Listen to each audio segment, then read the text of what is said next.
Silakan duduk kembali Bapak Ibu, saudara yang terkasih. Shalom Aleichem. Bapak Yahweh memberkati saudara sekalian. Pagi ini sebelum saya menyampaikan firman Tuhan, saya perkenalkan ada beberapa jemaat yang baru pertama kali hadir di pagi ini, yaitu Ibu Rina, Bapak Prasetyo, dan Christian dari Salaman. Duduknya di mana? Ya, bisa berdiri Pak. Ya, yang lain, ya kasih salam saudara-saudara. Kasih salam dong. Nah, ayo yang di samping kiri kanannya dikasih salam. Ya, puji Tuhan. Oke. Selamat datang untuk Bapak Prasetyo, Ibu Rina, dan Christian. Bersama-sama kami memuliakan dan meninggikan Tuhan. Pagi ini kita juga dikunjungi, saya perkenalkan untuk Bapak Yosua Yongki dari Bondowoso.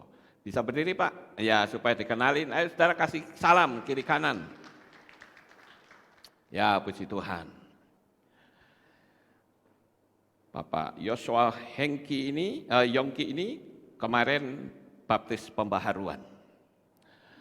Baik, Bapak Ibu, sebelum kita menyampaikan atau saya menyampaikan firman Tuhan, saya perlu sedikit umumkan bahwa hari Senin depan, bagi saudara yang ikut naik gunung, berangkat jam 2 siang, kumpul di Kehilat. Ya, bagi yang ikut.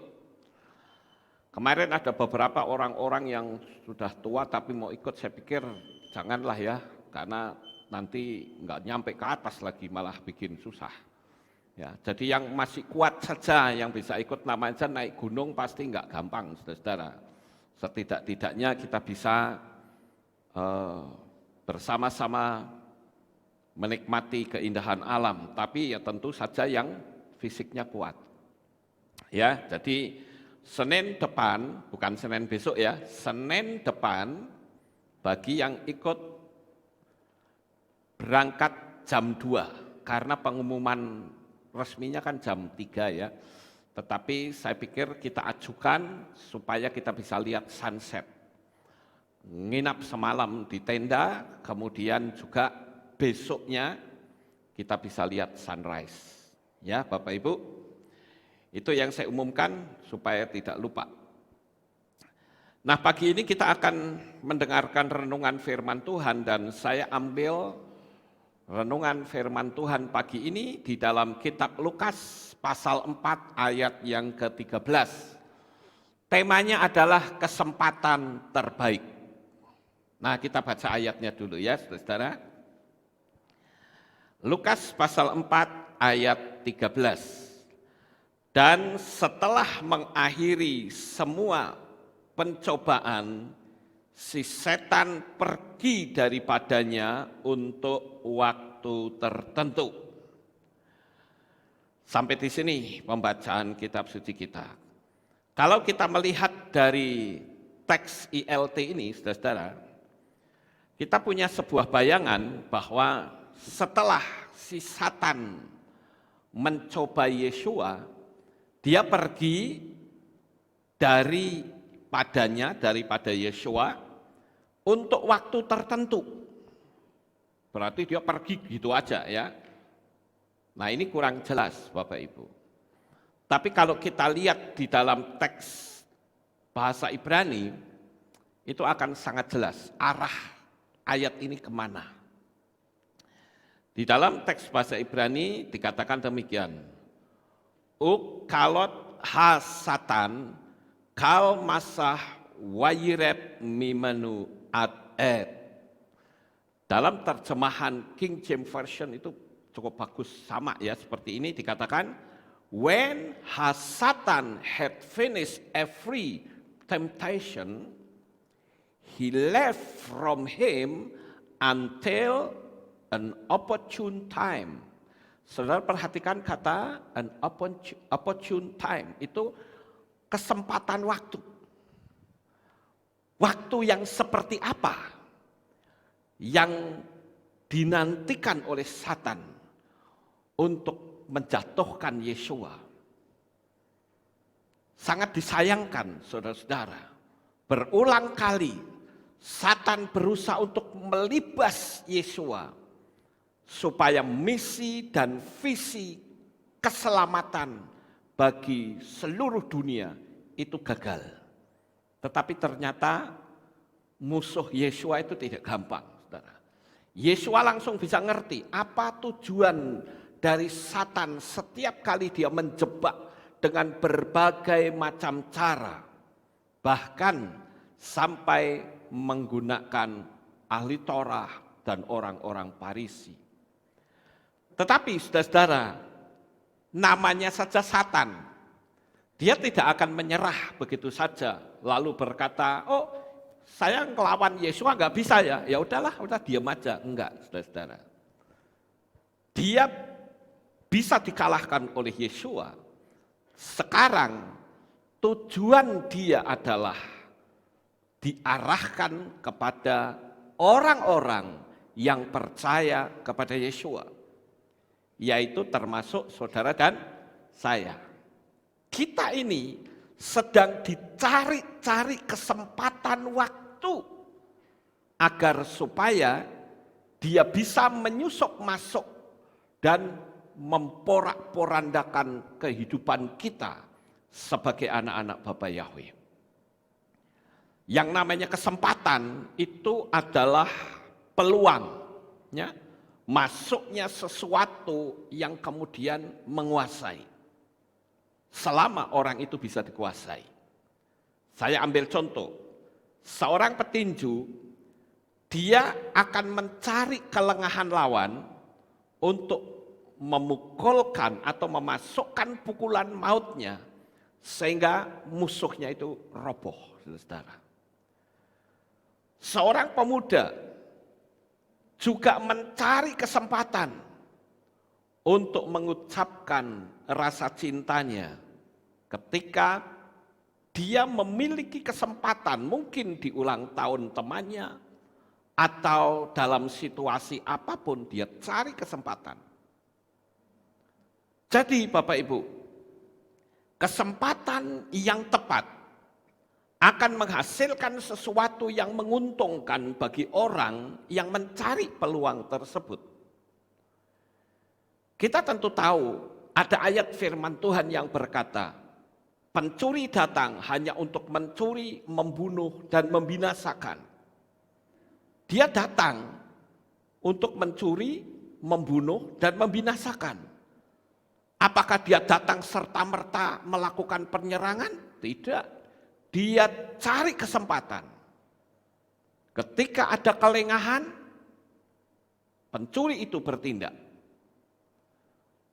Baru setelah itu dia akan kuasai semuanya. Apalagi Satan itu yang paling dia sukai adalah kuasa yang ada di dalam diri kita. Sehingga ketika kekuasaan itu direbut oleh Satan, maka manusia tidak punya daya lagi. Kita tentu masih ingat Bapak Ibu, peristiwa yang terjadi di Taman Eden. Bapa Yahweh sudah memberi kuasa kepada Adam. Namun sayang sekali, kuasa yang ada pada diri Adam direbut oleh Satan dengan kata-kata dan ucapannya yang sangat licik. Sehingga manusia terus jatuh ada di dalam dosa dan tidak mampu untuk bisa menyelamatkan diri. Sampai Yesua datang ke dalam dunia ini, mencurahkan darahnya, sehingga kita yang seharusnya binasa, kita mendapatkan kehidupan yang kekal. Dan bukan cuma itu saja, tetapi kuasa yang dahulu direbut oleh Satan, kuasa itu sudah kembali ke tangan Yesua. Ketika dia mati di atas kayu salib, berarti kuasa itu sudah kembali ke tangan Yesua. Dan kuasa itu kembali diberikan kepada saudara semuanya. Cuman kadang kita tidak mampu untuk menggunakan kuasa itu. Kadangkala kita juga tidak tahu bagaimana sih cara menggunakannya. Yang ada justru banyak sekali anak-anak Tuhan yang hidup di dalam kekalahan. Nah, Bapak Ibu yang terkasih, saya sangat tertarik untuk menyelidiki kata waktu yang tepat, yang sedang Satan cari. Nah, kita tentu akan melihat, saudara-saudara, kesempatan apa saja sih yang dipergunakan atau dipakai oleh Satan untuk menghancurkan anak-anak Tuhan. Ini yang penting. Nah, untuk itu saya akan ajak untuk kita sama-sama merenungkan tentang apa yang sedang terjadi pada saat ini. Kita akan membaca kitab suci kita ya Bapak Ibu. Mari kita buka di dalam kitab Lukas pasal 22. Kitab Lukas pasal 22.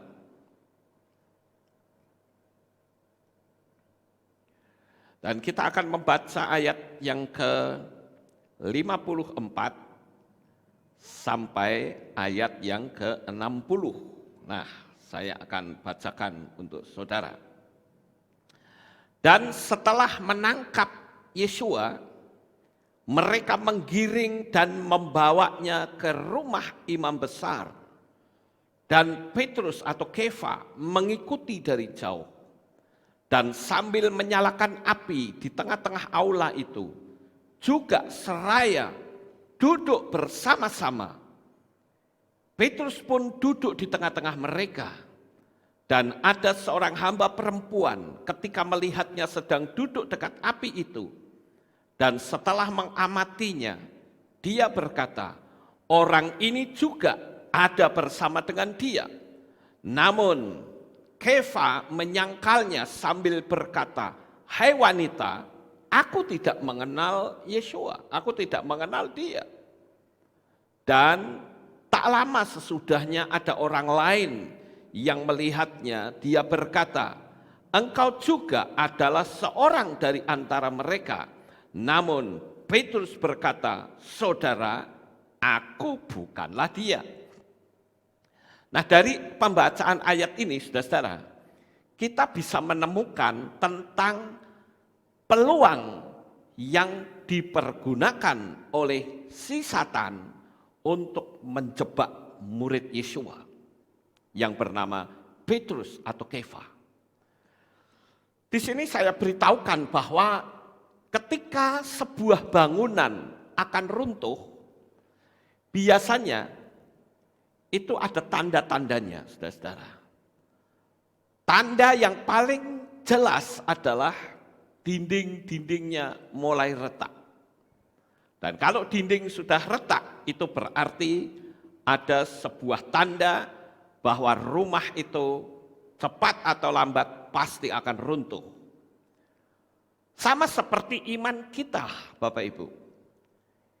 Iman kita, kalau kita tidak melihat tanda-tandanya, maka si Satan yang terus mencari kesempatan untuk menjatuhkan kita, dia menjatuhkan kita tanpa kita sadari.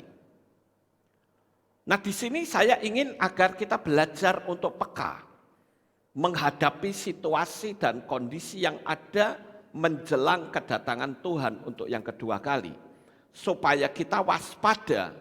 Apakah hari ini menjadi kesempatan bagi setan untuk menghancurkan kita? Bapak Ibu yang terkasih, di sini kita melihat ada sebuah kisah bagaimana Petrus atau Kefa yang adalah murid setia Yesua. Dia bahkan orang yang memiliki keberanian yang luar biasa. Ucapannya selalu vokal. Tetapi sayang sekali, ketika situasi dan keadaan yang tidak kondusif, Yesua mau ditangkap, justru Kefa ini ketakutan, saudara-saudara. Apalagi saat Yesua ditangkap, semakin takut lagi. Dan di sini kita melihat ya gerakan dari Kefa itu menjadi sebuah gambaran di dalam kehidupan kita. Coba ya, saya baca sekali lagi, akan nampak jikalau kita aplikasikan dalam hidup kita. Kita lihat ya, ayat 54. Dan setelah menangkap dia, jadi Yesuanya ditangkap, mereka menggiring dan membawanya ke rumah imam besar. Perhatikan kalimat ini penting, saudara. Dan Petrus atau Kefa mengikuti dari jauh.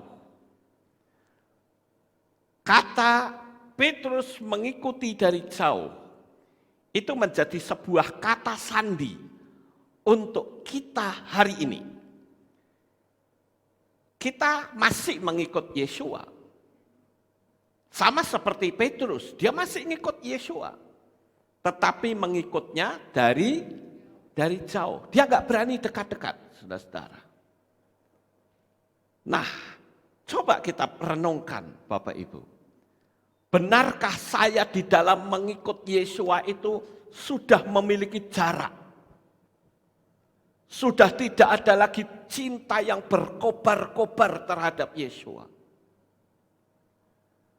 Orang yang mengikut dari jauh itu kelihatan dari sikap ketika dia beribadah. Orang yang mengikut dari jauh itu kelihatan dari sikap saat dia menghadapi masalah dan tantangan. Kalau orang yang mengikut Yesua dengan meledak-ledak, kira-kira kalau ibadah telat-telat enggak, saudara? Pasti tidak. Akan meledak menggebu-gebu. Ya mungkin kalau saudara yang terlambat 1 kali, 2 kali sih saya pikir enggak masalah ya. Tapi kalau sudah mulai terlambat, terlalu sering, nah itu sudah merupakan keretakan iman. Sama seperti bangunan ini. Bangunan kalau mau roboh kelihatan retaknya, saudara. Ibadah malas-malas, nanti kalau sudah malas-malas mulai berkurang lagi volumenya. Jadi 2 minggu sekali. Nanti berkurang lagi jadi sebulan sekali. Nanti berkurang lagi jadi hanya ikut 7 hari raya saja. Nek ada hari raya aku tak teko.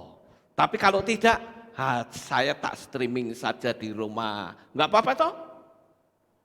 Bisa enggak seperti itu kira-kira? Bisa. Itu tanda keretakan iman saudara. Dinding bangunan rumah imanmu sedang menghadapi keruntuhan. Hati-hati Bapak Ibu. Ini kesempatan yang terbaik untuk setan masuk dan menguasai hidup saudara. Sekalipun kalau di luar ditanya, kamu percaya Yesus? Oh saya percaya. Dan saya perlu kasih tahu, memang streaming itu dipakai oleh Bapak Yahweh untuk menggenapi firman Tuhan bahwa kesudahan akan terjadi ketika Injil diberitakan ke seluruh dunia. Dengan streaming, seluruh dunia mendengar Injil. Tergenapi atau tidak? Tergenapi. Kita masih punya kesempatan untuk bisa ibadah. Tapi kalau saudara pergunakan pola ini, lalu saudara mengambil sebuah sikap, aku tak ibadah di rumah saja, kecuali yang sakit ya Bapak Ibu. Saya jujur mempertanyakan. Kenapa? Karena saya lihat diri saya sendiri. Sampai hari ini saya meledak-ledak, menggebu-gebu di dalam pelayanan. Apalagi saya tahu bahwa kedatangan Yesua untuk yang kedua kali sudah di depan mata kita, saudara. Semuanya sudah tergenapi. Coba lihat murid-murid Yesua pada waktu dulu, ketika zaman Ma'ases Lihim atau kitab kisah para rasul. Untuk mereka membaca Torah saja, mereka punya resiko ditangkap penguasa Romawi pada waktu itu dan disiksa. Bahkan pada zaman Kaisar Nero, banyak orang-orang percaya kepada Yesua ditangkap dan diikat, disiram aspal panas dan dibakar. Sementara Kaisar Nero bersama dengan teman-temannya memacu kuda di tengah-tengah orang-orang percaya yang terbakar hidup-hidup. Kenapa mereka bisa mempertahankan iman seperti itu, saudara? Karena dia meledak-ledak. Nah kalau sekarang, saya jujur prihatin banget, saudara. Saya lihat teman-teman saya di berbagai kehilat atau berbagai gereja, ada yang sampai belum beribadah. Apa sih yang ditakutkan? Kenapa mereka takut, saudara-saudara? Kita orang percaya, kita harus meledak-ledak, menggebu-gebu. Ada saatnya kita memang tidak ibadah seperti beberapa waktu yang lalu, bukan? Saya pun mengambil sikap, kalau tempat ini tidak boleh ibadah, di kepercayaan lain juga tidak boleh ibadah, sama rata. Ya, tapi kalau tidak hanya ini saja, wah saya akan pertahankan, saudara. Kenapa? Karena ibadah itu sesuatu yang penting. Kita sebagai anak-anak Tuhan mau menunjukkan iman itu kapan? Ayo, menurut saudara kapan? Sekarang. Gue tahu, oh Tuhan itu ajaib, Tuhan itu dahsyat, Tuhan itu luar biasa. Begitu ada berita corona, wah kayak tikus kejebur got semua. Ketakutan. Kenapa sih seperti itu, saudara-saudara? Kenapa kita begitu ngeri ketakutan? Saya kemarin Sabat sudah memberitahu. Ada seseorang yang konseling sama saya. Sampai nyaris dia tidak mau berbuat apapun. Malas segala-galanya. Hanya karena mendengar update corona. Dan saya katakan, itu berita sampah. Maaf kalau saya katakan keras seperti ini. Saudara dengar itu, hancur imanmu. Harusnya kita dengar dahsyatnya Bapa Yahweh di dalam Yeshua HaMashiach. Hari-hari yang seperti ini, jangan izinkan setan itu menginjakkan kaki dalam kehidupan kita, Bapak Ibu. Saya juga perlu memberitahu, akan tiba saatnya nanti kita tidak lagi bisa ibadah seperti ini. Tetapi selama kita bisa, kenapa Anda tidak menggebu-gebu? Kalau orang yang imannya itu menyala-nyala, dia akan berkata, aku gak urusan sama corona. Sama seperti saya gak urusan sama corona.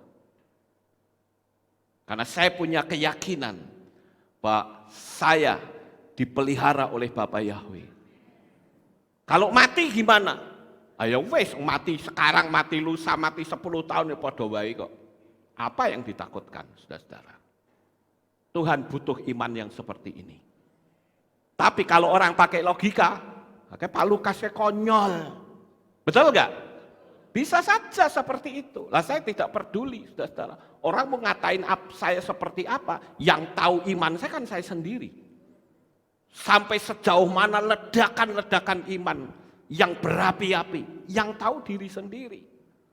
Makanya coba ayo, saudara deteksi, apakah benar dinding-dinding rumah imanmu sudah mulai retak? Engkau masih mengikut Tuhan, sama seperti Kefa atau Petrus, masih mengikut Tuhan, tapi mengikutnya dari jauh. Mau ke kehilat bolehlah, nggak usah macam-macam. Udah jadi jemaat biasa saja. Padahal Yesua mengatakan kembangkan talentamu. Saudara sampai di sini paham? Jadi Petrus ini mengikut Tuhan tapi dari jauh, dan itu adalah kesempatan yang terbaik, waktu yang sangat disukai oleh Satan. Makanya untuk poin yang pertama ini, saya ingin saudara mendeteksi. Benar nggak sih saya seperti Petrus? Orang tanya, kamu percaya Yesus? Oh percaya, percaya Bapak Yesus? Oh percaya. Tapi untuk dekat pelayanan, menggebu-gebu, wah nanti dulu, ada corona, wedi aku. Kan parah, saudara-saudara. Kemarin saya menyaksikan ada seseorang yang terkapar corona. Dalam kesaksian dia katakan apa? Tiap hari saya pakai masker. Naik mobil pakai masker. Kok tetap kena? Ayo. Orang-orang di pasar nggak pakai masker nggak kena. Saya beritahu saudara-saudara, selama kita memiliki kekuatan iman, nggak akan kita kena. Tuhan itu sudah siapkan antibodi di dalam diri kita. Itu luar biasa, saudara-saudara. Kira-kira saya ngomong gini salah atau benar? Benar bagi saudara yang percaya. Tapi bagi saudara yang nggak percaya, salah. Saya jujur saudara-saudara, mungkin orang anggap saya buruk, terserah. Saya kalau pergi ke bank saya pakai masker, begitu ditut masuk tak copot maskernya. Kenapa seperti itu? Saya sudah dengar beberapa orang yang kena hipoksia hanya karena pakai masker terlalu lama. Akibatnya dia kena kerusakan permanen di otak karena oksigen itu kurang. Jadi kalau saudara mau pakai masker, copot sebentar, pakai lagi. Copot sebentar, pakai lagi. Enggak masalah, saudara-saudara. Saya menyampaikan ini karena saya ingin saudara itu betul-betul meledak-ledak iman saudara kepada Tuhan. Ini sudah kita menanti kedatangan Tuhan untuk yang kedua kali. Ayo, mau kapan saudara? Jangan ngikut tapi dari jauh. Saya senang dengan adanya streaming terus terang.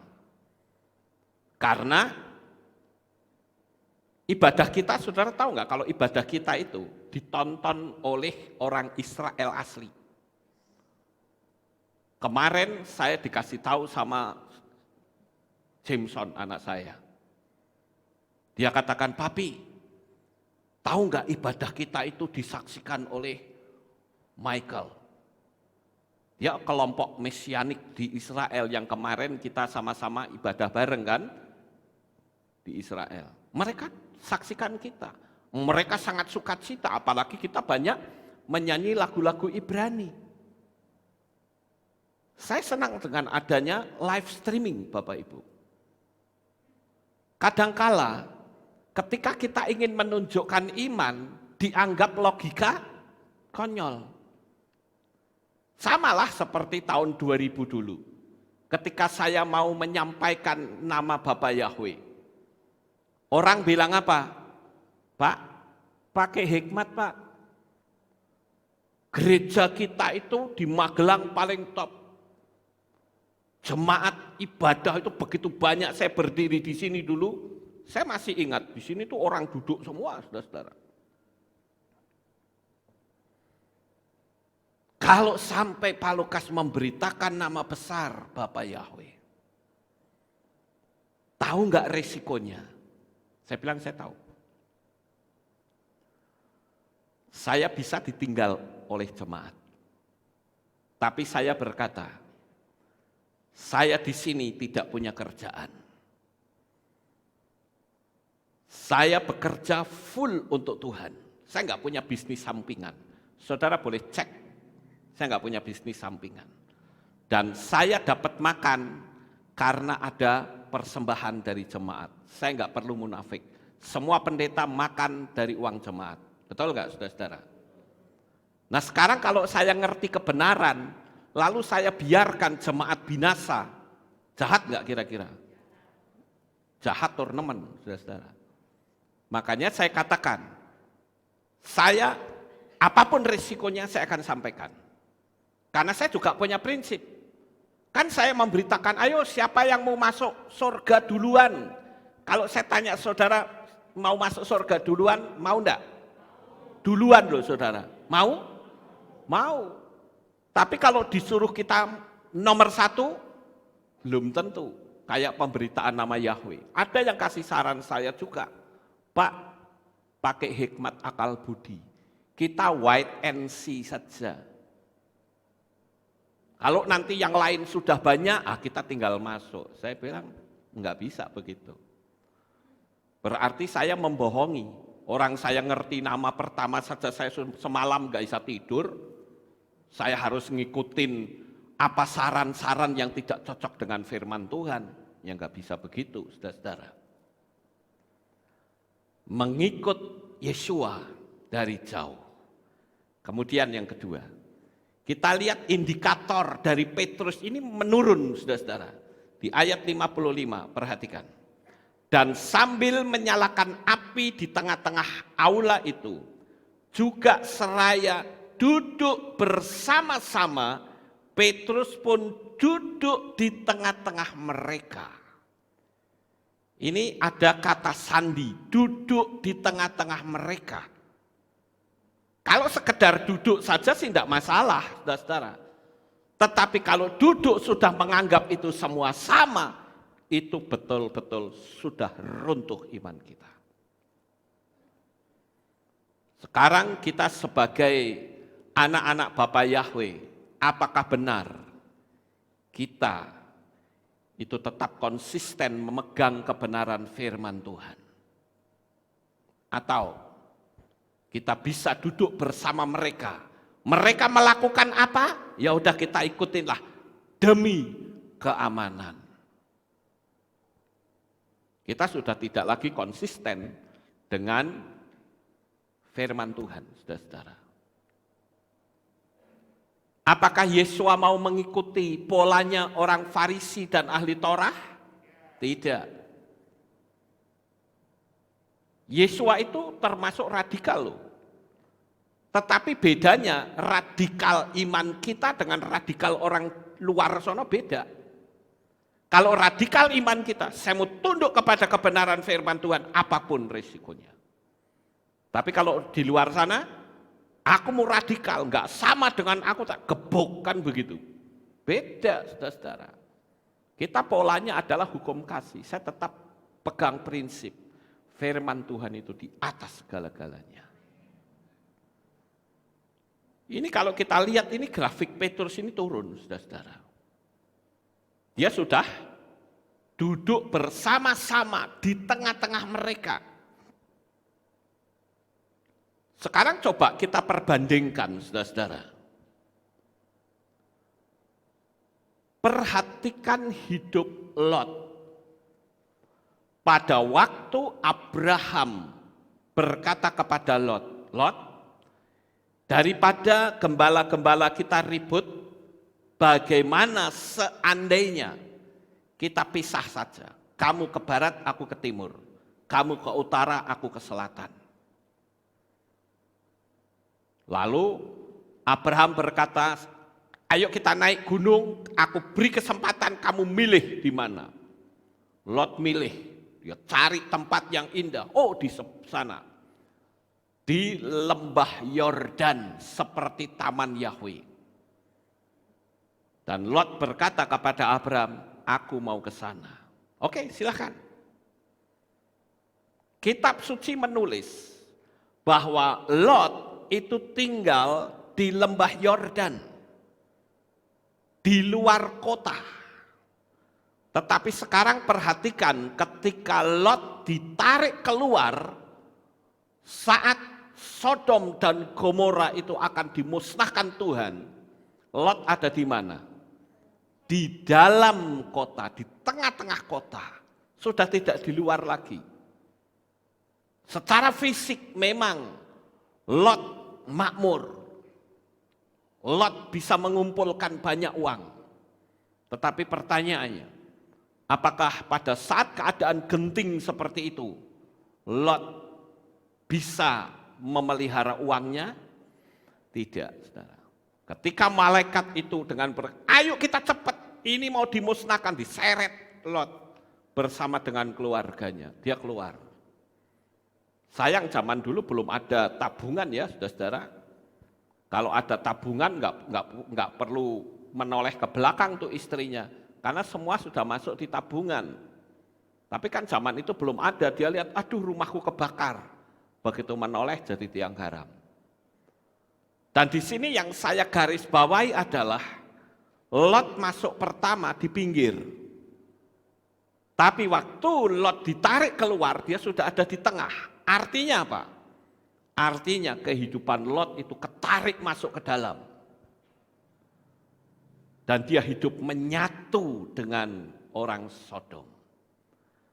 Sampai-sampai Lot pun sempat melecehkan kedua putrinya. Ya. Waktu itu Lot berkata, ketika orang-orang datang mengepung, dia katakan, aku punya anak perempuan. Tolong tamu-tamu saya jangan diusik. Nih anak-anak saya masih perawan, silahkan kamu mau apakan. Ini kan gila ini gaya berpikir seperti itu, saudara-saudara. Apakah itu gaya berpikir orang yang bermoral? Tidak. Makanya jangan salahkan anak-anaknya ketika anak-anaknya akhirnya melakukan hubungan seksual dengan bapak kandungnya sendiri. Bapak Ibu saudaraku yang terkasih, di sini kita melihat ketika Petrus berada di tengah-tengah mereka orang-orang yang menghujat Yesua. Ayo sekarang kita lihat dari sisi pandang hati Tuhan. Dan saya gambarkan diri kita masing-masing. Bagaimana perasaan saudara jika orang yang saudara sayangi berada di tengah-tengah orang yang paling membenci saudara. Sekali lagi, perhatikan pertanyaan saya. Bagaimana perasaan saudara jika orang yang paling saudara sayangi itu berada di tengah-tengah orang yang membenci saudara? Perasaan saudara nyaman atau tidak? Sangat tidak nyaman dan menyakitkan sekali, saudara. Jadi di sini kita melihat bahwa Kefa atau Petrus sudah tidak lagi memiliki energi. Perasaan takut sudah menguasai hidupnya. Kalau saudara baca di dalam kitab Lukas pasal 9 ayat 26. Perasaan takut sudah merasukinya. Dan saudara perhatikan. Yang kedua, di ayat 56 dikatakan, dan ada seorang hamba perempuan ketika melihatnya sedang duduk dekat api itu, dan setelah mengamatinya, dia berkata, orang ini juga ada bersama dia. Namun dia menyangkalnya sambil berkata, hai wanita, aku tidak mengenal dia. Dia berusaha untuk mengamankan dirinya sendiri. Sehingga menyangkali Yesua. Penyangkalan Yesua saat ini sudah mulai marak, saudara-saudara. Orang yang tadinya menggebu-gebu bahkan sampai berani dipecat oleh sinode. Dengan berjalannya waktu, mereka belajar katanya sama orang Yahudi. Kemudian mereka berkata, kalau orang Yahudi saja tidak berani panggil Yahweh, masa kita orang Goyim kok panggil Yahweh? Sehingga panggilannya berubah jadi Hashem dan Adonai. Saya pernah ketemu dengan seseorang yang seperti itu, saya bilang, kamu mau tunduk sama Rabi atau tunduk sama Nabi? Dia bilang, saya tunduk sama Nabi, lakukan. Kenapa mesti kita takut, saudara-saudara? Jadi di sini ketika kita diperhadapkan sebuah pertanyaan, kamu percaya kepada Bapa Yahweh enggak? Percaya. Pertanyaannya, kamu memberitakan atau tidak? Ini yang penting, saudara-saudara. Percaya tapi tidak memberitakan, sama saja saudara menutup namanya. Lalu apa bedanya dengan Petrus ini? Sambil berkata, hai wanita, aku tidak mengenal dia. Waduh, perasaan Yesua kayak apa saudara-saudara? Dia duduk makan bersama, tapi ternyata hati Yesua dicapik-capik dengan ucapannya. Dikatakan di ayat 58, dan tak lama sesudahnya, ada orang lain yang melihatnya, dia berkata, engkau juga adalah seorang dari antara mereka. Namun Petrus berkata, saudara, aku bukanlah dia. Saya yakin hati Yesua hancur. Melihat orang yang disayangi, sekarang menyangkali terang-terangan di depan matanya sendiri. Hari ini, apakah benar dinding rumah bangunan imanmu masih retak atau sudah runtuh secara total? Bagi Bapak Ibu Saudara dimanapun engkau berada, memang banyak orang yang saat ini bertanya sama saya, Pak, saya mengalami kesulitan beribadah karena tidak ada tempat di mana nama Bapak dimasyhurkan. Saya tak ikut streaming saja, silahkan, itu baik. Tapi ketika kita punya kesempatan, ini loh kumpul kayak gini, saudara tahu nggak? Ini yang paling ditakuti setan. Berapa banyak penganiayaan orang-orang percaya hanya karena setan tidak suka mereka kumpul. Tapi kita masih punya kesempatan. Saudara mau ibadah ke sini, bawa kitab suci yang mimbar itu disunggi juga nggak apa-apa. Nggak ada yang kelarang, saudara-saudara. Jadi selagi ada kesempatan, kenapa kita tidak mempergunakan kesempatan? Sekarang kita lanjut yang kedua. Tidak lagi mengandalkan Tuhan, tetapi mengandalkan logika. Saudaraku yang terkasih, ketika seseorang sudah mengandalkan logika, itu adalah waktu yang tepat yang setan miliki. Karena dengan logika, kita tidak punya kemampuan apapun. Sekalipun logika itu penting. Maka saya katakan, ketika saudara berurusan dengan sesuatu yang tidak bisa diselesaikan secara logika, jangan pakai logika. Paham Bapak Ibu? Jangan pakai logika. Kalau kita pakai logika yang ada, mana bisa.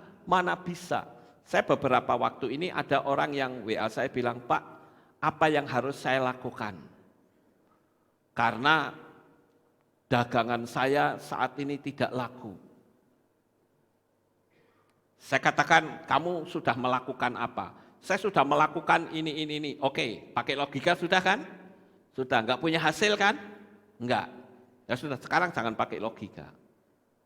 Kita punya hukum sistemiknya Bapak Yahweh yang sudah jelas, memiliki kualitas yang luar biasa, yaitu dengan hukum law of attraction. Ada banyak kesaksian-kesaksian yang masuk di HP saya. Bahkan dari kepercayaan lain, dia mempraktekkan hukum Loa dan berhasil. Bapak Ibu Saudaraku yang terkasih, kita melihat bagaimana setan punya kesempatan saat Daud terlalu banyak berpikir dan tidak mengandalkan Tuhan. Disitulah saya katakan setan punya kesempatan untuk menghancurkan dia. Di dalam kitab Samuel Alef atau 1 Samuel pasal 27 ayat 1 dikatakan, dan Daud berkata di dalam hatinya, sekali waktu aku akan mati oleh tangan Saul. Tidak ada yang lebih baik bagiku selain aku secepatnya melarikan diri ke tanah orang Filistin. Dan Saul merasa putus asa terhadap aku untuk tetap mencariku di seluruh perbatasan Israel dan aku akan luput dari tangannya. Kalau saudara lihat cerita ini cerita ketika Daud dikejar oleh Saul dan dia lari. Saudara tahu larinya kemana? Ke Filistin. Padahal Filistin itu adalah musuhnya orang Israel. Kok malah berlindung di situ? Aneh bukan? Karena Daud pada waktu itu berpikir, ini ya, maka saya katakan Daud menggunakan logika. Dia berpikir, kalau aku lari ke Filistin, Saul nggak akan mungkin ngejar aku di Filistin. Kenapa? Karena Saul itu musuhnya orang Filistin. Orang Israel itu musuh besarnya orang Filistin, saudara-saudara. Jadi di sini saya katakan Daud itu hilang kepercayaannya terhadap Tuhan yang sanggup memeliharanya. Dia lari dan berlindung di daerah orang Filistin gak tanggung-tanggung. Selama 1 tahun 4 bulan bahkan dia bawa seluruh keluarganya. Saudara bisa temukan itu di pasal 27 ayat 7. Nah, saudara yang terkasih, di sini kita membuat sebuah pertanyaan, siapa sebetulnya yang menjadi andalan hidup saudara saat saudara menghadapi tantangan dan kesulitan? Saya tegaskan sekali lagi, sebesar apapun tantangan dan kesulitan saudara, serahkan semuanya itu kepada Bapa Yahweh dan Dia pasti tolong saudara. Belum pernah orang yang total mengandalkan Bapa Yahweh dikecewakan, saya belum pernah dengar. Tetapi yang ada Tuhan melindungi, apalagi di saat kondisi seperti ini, Bapa Yahweh hendak mendemonstrasikan kemahakuasaannya untuk orang-orang yang selalu berpihak dan dekat kepada Dia. Jadi sekarang teguhkan dan tetapkan diri saudara. Jangan biarkan setan punya waktu, punya kesempatan untuk berpijak di dalam diri kita. Bapak Ibu saudaraku yang terkasih, jikalau kita betul-betul mau mengandalkan Tuhan, Dia sekali-kali tidak pernah menolak kita.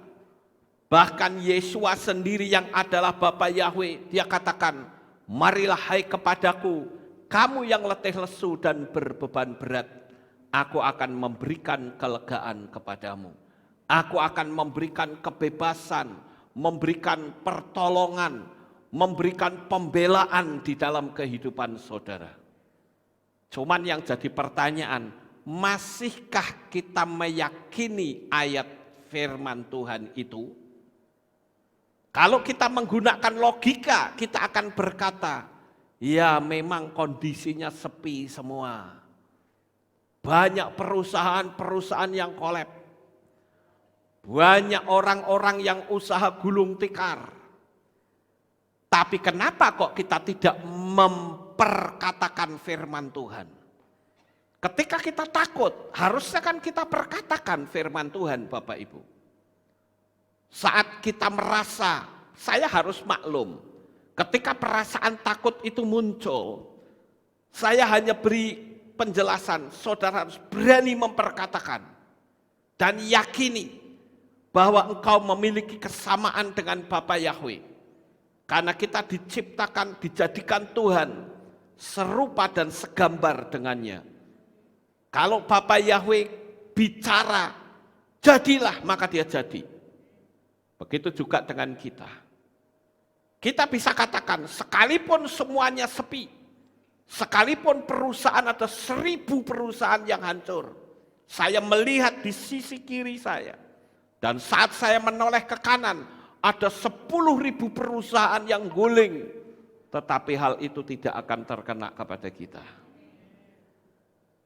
Kenapa kita takut untuk memperkatakan? Karena kita fokus melihat kondisi dan keadaan. Pertanyaannya saya, gampang saudara. Bapak Yahweh itu maha kuasa atau tidak? Dengan kemahakuasaannya dia sanggup tidak memberkati kita di tengah kondisi seperti sekarang. Sanggup. Dan kalau sanggup, camkan, tanamkan itu di dalam hati. Jangan biarkan setan punya kesempatan untuk berpijak di dalam hati dan pikiran kita. Saya selalu berdoa setiap saat, Bapak Yahweh berkati seluruh umat-umatmu. Bahkan para subscriber, mau dia percaya kepadamu atau tidak, aku berdoa untuk kalian. Karena saya tahu inilah saatnya Bapak Yahweh mendemonstrasikan kekuasaannya. Pernah ada seseorang yang memberi masukan kepada saya. Dia katakan, Pak, saya sangat senang.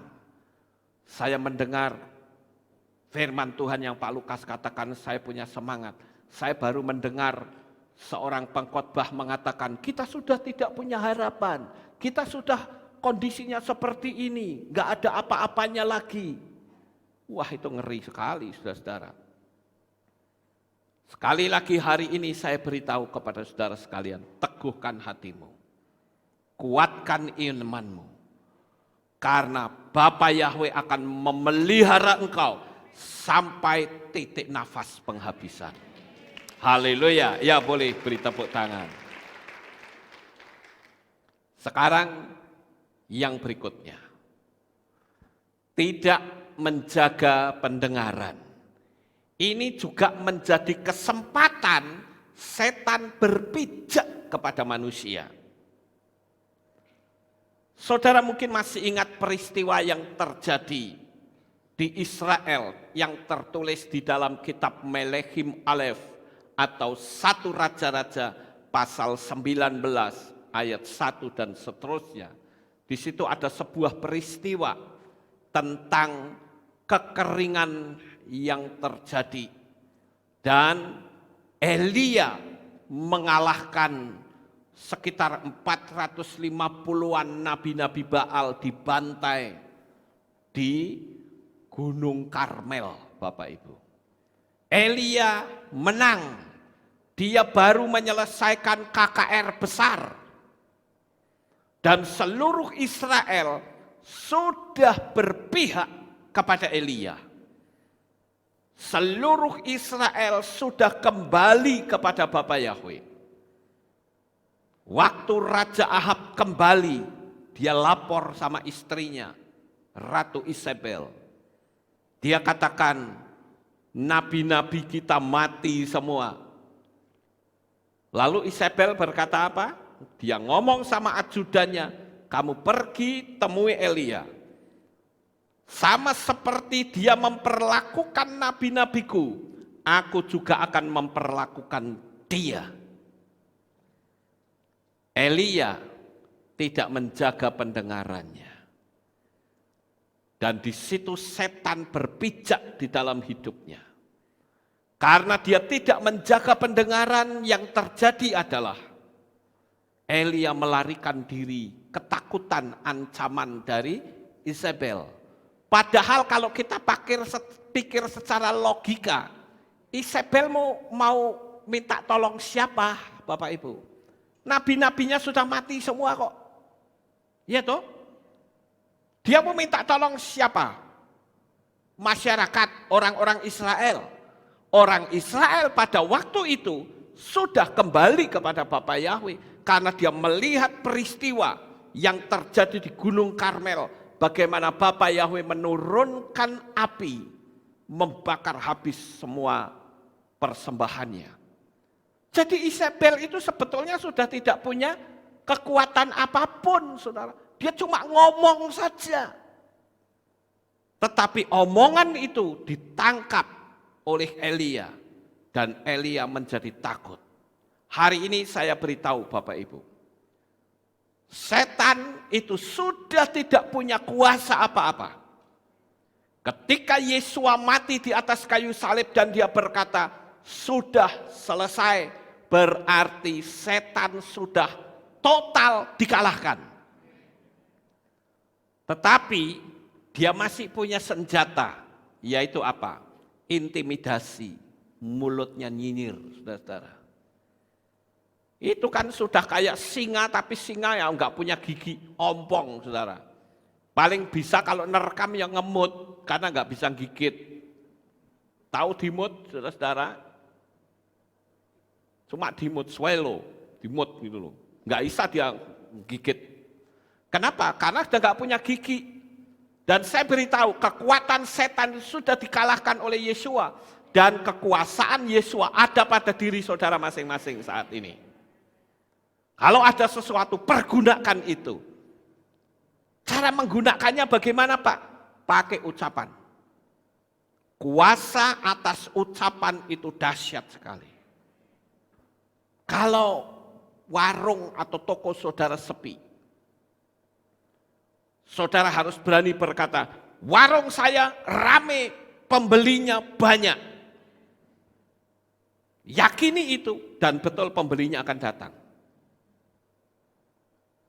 Makanya saya katakan, ada enggak orang yang kondisi dalam situasi corona seluruh dunia ini, ada orang yang berkatnya semakin besar? Ada? Ada, dan saya katakan itu saudara semua. Haleluya. Jadi jangan sampai saudara berpikir gini, ada enggak? Ada. Siapa? Itu. Tapi saya katakan bukan itu. Tapi aku juga, saudara juga, kita semuanya diberkati Bapak Yahweh. Harus punya keyakinan yang teguh, saudara-saudara. Kalau kita diombang-ambingkan dengan situasi ketakutan luar biasa, itu waktu yang terbaik untuk setan menginjakkan kakinya dalam hidup kita.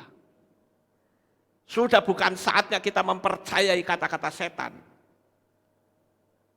Usahamu guling, usahamu hancur, maklum ya karena situasi seperti ini. Saudara berani berkata apa? Tidak. Maklum bagi mereka yang tidak percaya akan kekuasaan Bapa Yahweh. Tetapi aku yang percaya kekuasaan Bapa Yahweh, justru kondisi seperti ini, aku semakin diberkati dengan limpahnya. Harus berani ngomong begitu, saudara. Karena saat saudara ngomong hari ini, maka energi itu akan bergerak ke depan. Karena apa yang saudara lakukan, jangan sampai saudara berkata begini, faktanya seperti apa? Faktanya, saya katakan fakta itu adalah akibat dari pemikiranmu masa lalu. Kita menjalani kehidupan dari gaya berpikir kita yang lama. Tapi untuk kita menjalani hal-hal yang baru, kita akan dapatkan di hari kemudian. Karena alam supranatural itu mendahului kita. Makanya Yesus katakan apa? Apa saja yang kamu minta dan doakan, percayalah bahwa kamu telah mendapatkannya. Telah. Dapatnya kapan? Ya ikuti perjalanan waktu. Mesti dapat sudah. Yang penting jangan bimbang Bapak Ibu. Di hari-hari terakhir ini, saya menghimbau kepada saudara baik yang ada di Magelang maupun saudara yang ada di berbagai negara, dimanapun saudara ikutin streaming ini. Teguhkan hatimu karena Tuhan akan terus memberkati engkau. Jangan takut, jangan bimbang. Saudaraku yang terkasih, ketika seseorang tidak menjaga pendengaran, itulah kesempatan setan berpijak. Makanya ketika dia sudah mencobai Yesua, dia lari, pergi, dia cari kesempatan. Kesempatan kesempatan untuk Yesua enggak pernah bisa menang, percuma. Jadi arahnya kepada siapa? Murid-muridnya, kita semuanya. Tapi kalau kita selalu kembali, kalau Yesua saat dicobai, Yesua selalu berkata apa? Ada tertulis. Ada tertulis. Dia memperkatakan firman. Jikalau hari ini, dimanapun saudara berada dan sedang menghadapi ketakutan, katakan, ada tertulis. Saudara ngomong, teriakkan itu, saudara. Dan saat saudara teriakkan itu, vibrasi hidup saudara ditangkap oleh alam supranatural. Dan disitulah saudara akan melihat bagaimana alam supranatural, alam semesta, ciptaan Bapak Yahweh akan bergerak dengan otomatis melakukan seperti apa yang saudara katakan. Tapi kalau ucapanmu saja negatif, marah-marah, gede-gede, coba masih nggak ada yang sampai sekarang tuh gampang marah, gampang emosi di rumah. Sehari belum marah itu kayaknya seperti nasi tanpa garam.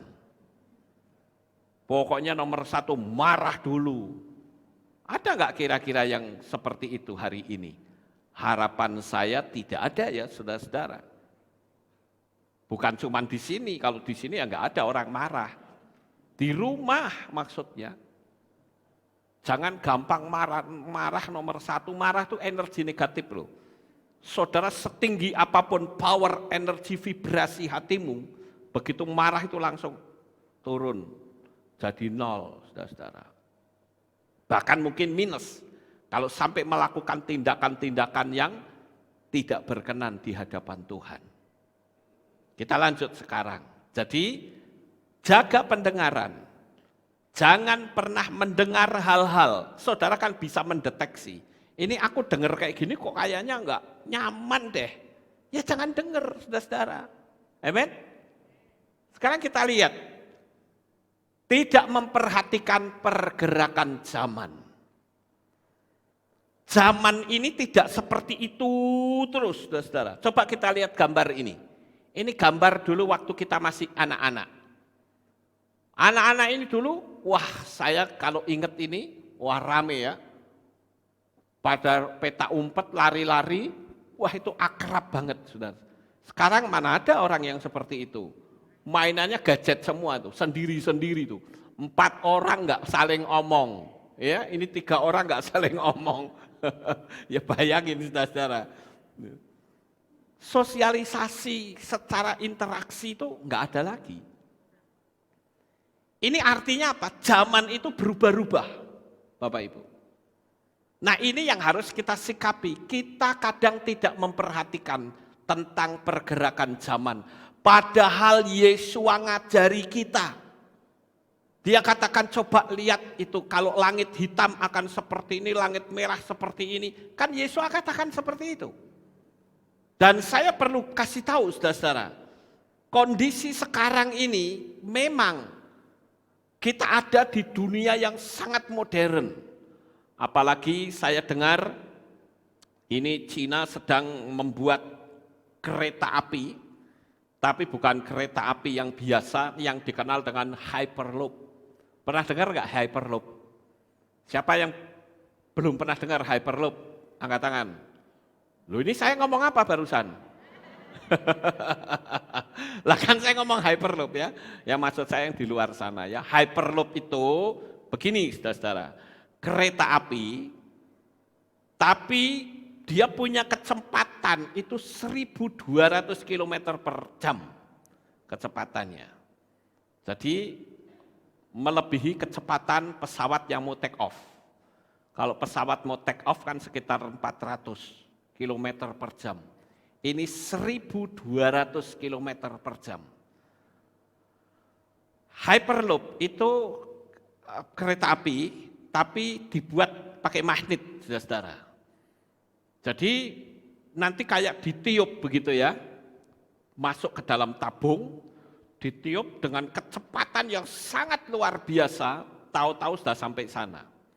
Kalau saudara ingin tahu replika gampangnya itu, di Jogja itu ada rumah sakit apa ya, yang dekat Gajah Mada itu rumah sakit apa?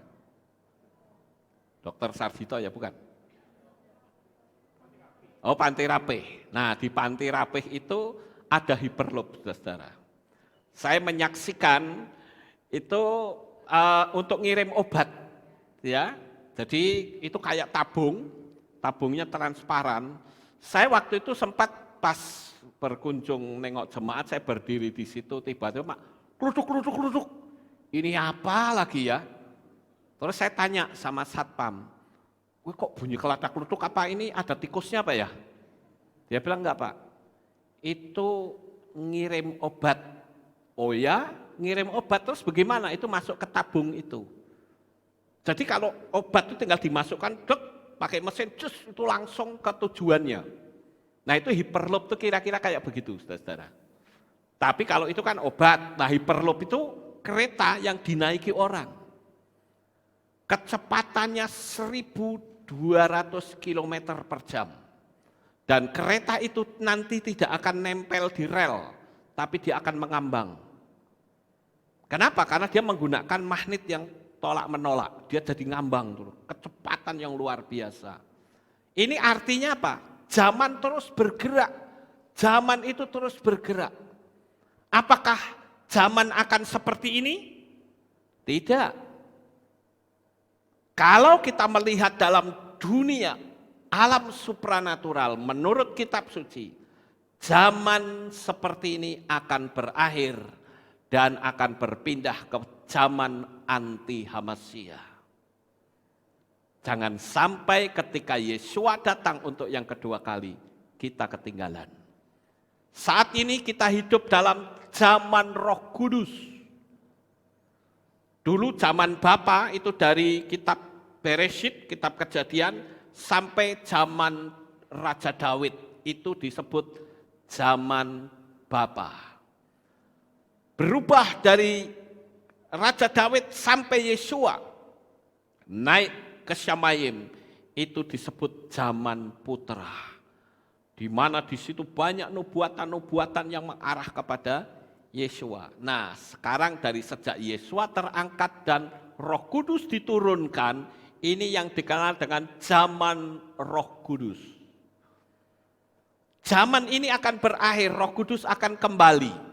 Dan kembalinya Roh Kudus bersama-sama dengan kita, itulah yang disebut dengan rapture, saudara-saudara. Jadi rapture itu kembalinya Roh Kudus sebetulnya.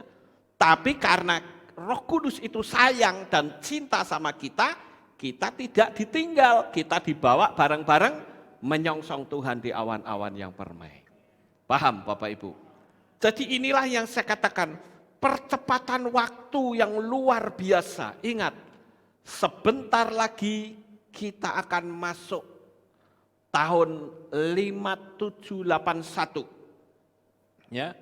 Dan itu tentu ada sesuatu hal yang luar biasa. Tapi nanti saya akan sampaikan di lain waktu, saudara-saudara, tentang tahun 5781 ini.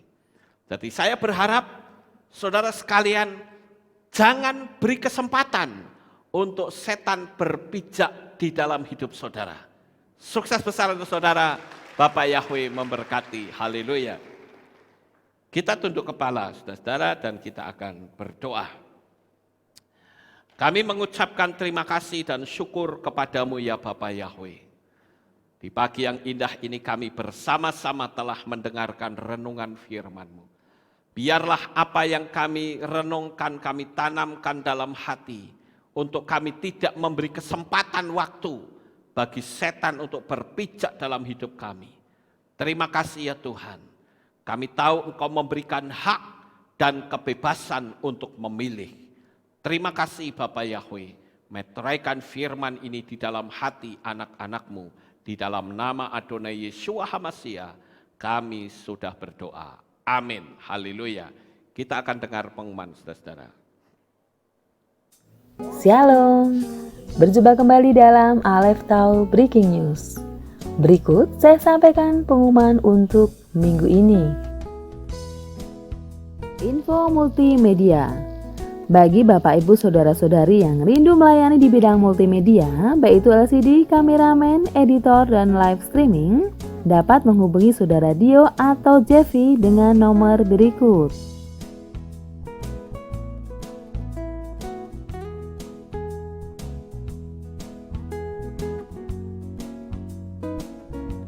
Info 7 Hari Raya. Hadirilah Hari Raya Peniupan Nafiri yang akan diadakan pada hari Jumat 18 September 2020 pukul 6 sore di Kehilat. Dan ibadah Sabat tanggal 19 September 2020 digabung dengan ibadah di hari Jumat, sedangkan untuk doa pagi tetap ada. Perayaan pendamaian atau Yom Kippur akan diadakan pada hari Minggu 27 September 2020 pukul 6 sore di Kehilat. Dan ibadah Minggu pagi digabung dengan ibadah sore. Dalam rangka memperingati Hari Raya Pendamaian atau Yom Kippur, jemaah dipersilahkan untuk berpuasa selama 25 jam dimulai pada hari Minggu 27 September 2020 pukul 6 sore waktu setempat dan buka puasa pada hari Senin 28 September 2020 pukul 7 malam waktu setempat.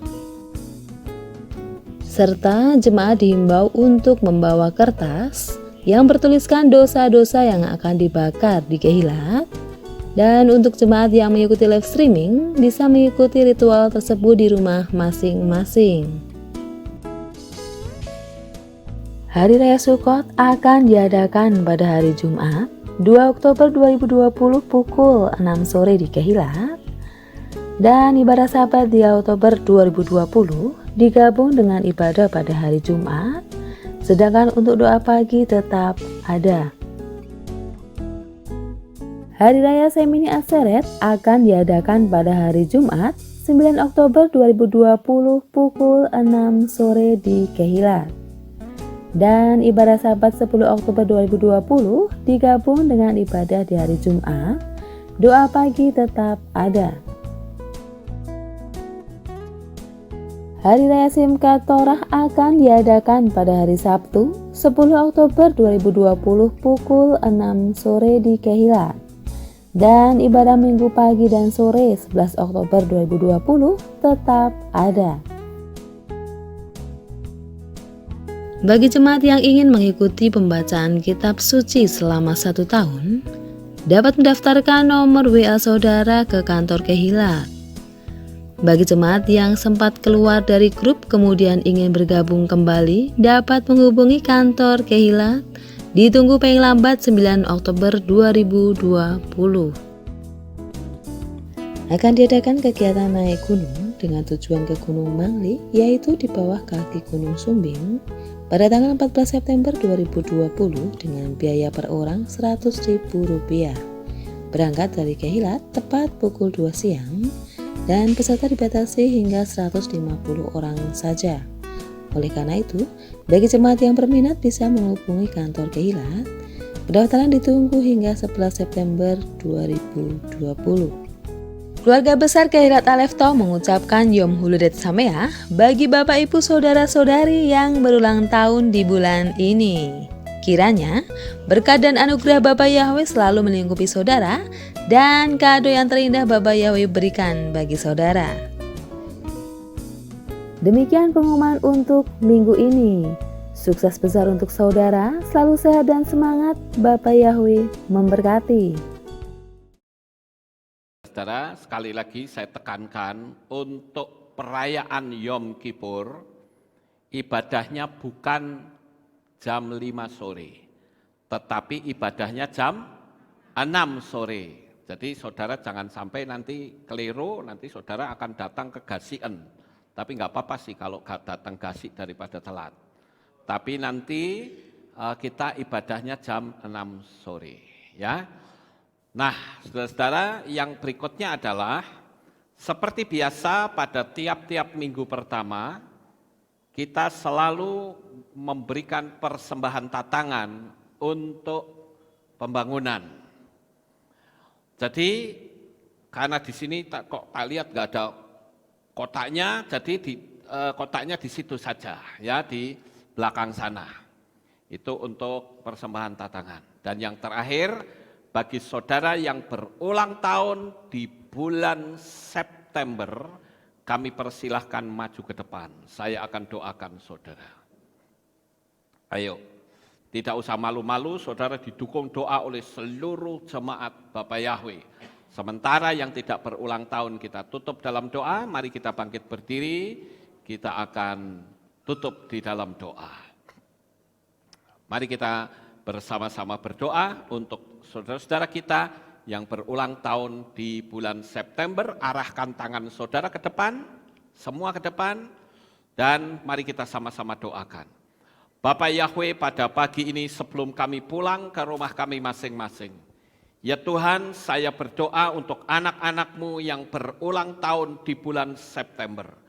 Kami mohon perlindungan dan penjagaan dari Bapak Yahweh, agar supaya anak-anak-Mu dilindungi, dijaga, dipeliharakan, diberi kado istimewa, yaitu segala apa saja yang menjadi kerinduan hatinya, Bapak Yahweh kabulkan menjadi kado terbaik daripadamu ya Bapa.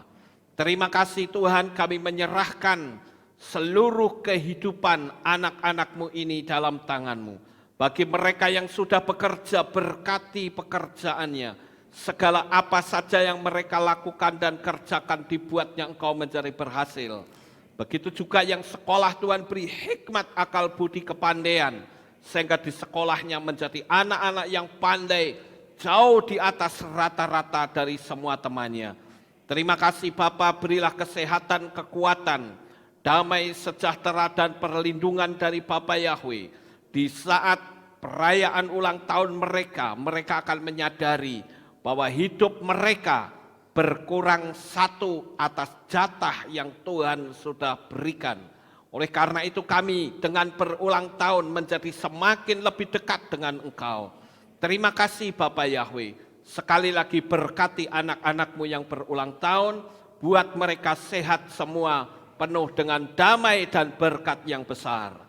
Begitu juga dengan anak-anak-Mu pada pagi ini yang sudah bersama-sama kami, beribadah, memuliakan dan meninggikan Tuhan. Berkatilah mereka ya Bapa, dengan berkat-Mu yang berkelimpahan. Kami percaya Bapa Yahweh senantiasa menopang dalam kehidupan mereka, baik usaha, baik rumah tangga, apa saja yang mereka lakukan, dibuat Engkau menjadi berhasil. Pertemukan kembali pada jam-jam ibadah mendatang di dalam ikatan tali kasih-Mu. Terima kasih ya Bapa Yahweh, di dalam nama Adonai Yeshua HaMashiach, kami sudah berdoa. Mari kita angkat tangan kita dan kita akan menerima berkat Kohanim. Haleluya. Yevarechecha Yahweh wa yismereka.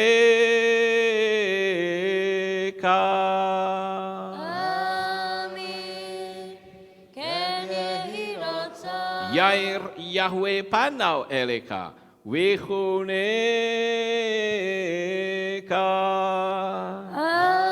Amin. Ken yehirotza. Yisa Yahweh panau eleka wa yashem lecha shalom.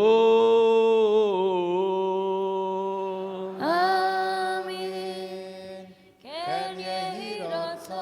Baruk ata bair ufaruk ata besadeh. Engkau akan diberkati di kota dan kau akan diberkati di ladang. Amin. Baruk peripit neka ufri atmatka ufri fahem teka shekar alapeka wa esterot soneka. Diberkatilah buah kandunganmu, diberkati hasil bumimu, diberkati hasil ternakmu, anak-anak lembumu dan anak-anak dombamu. Amin.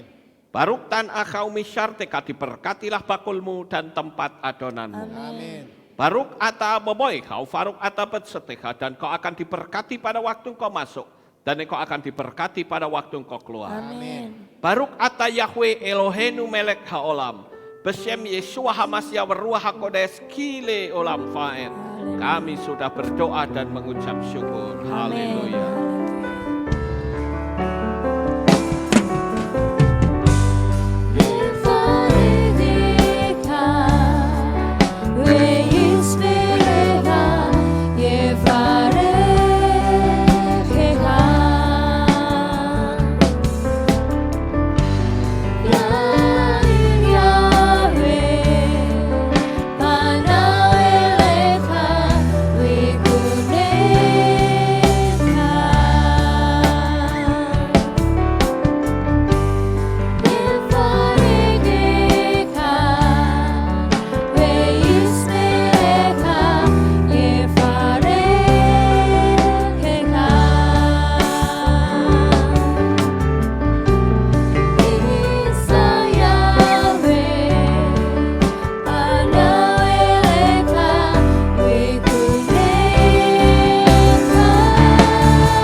doa syafu atof. Bapak Yahweh memberkati. Amin.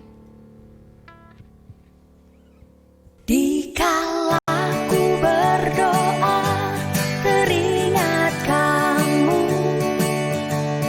jauh mata memandang, juga ada kamu.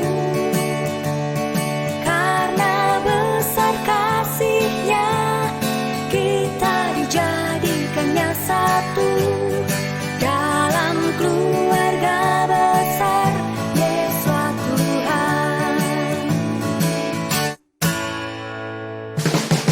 Dikala ku berdoa, teringat kamu, jauh mata memandang, juga ada kamu. Karena besar kasih-Nya, kita dijadikannya satu dalam keluarga besar Yesus Tuhan. Senyum dan air matamu dalam kasih Yesus, berpisah bertemu lagi. Senyum dan air matamu dalam kasih Yesus, berpisah untuk bertemu lagi.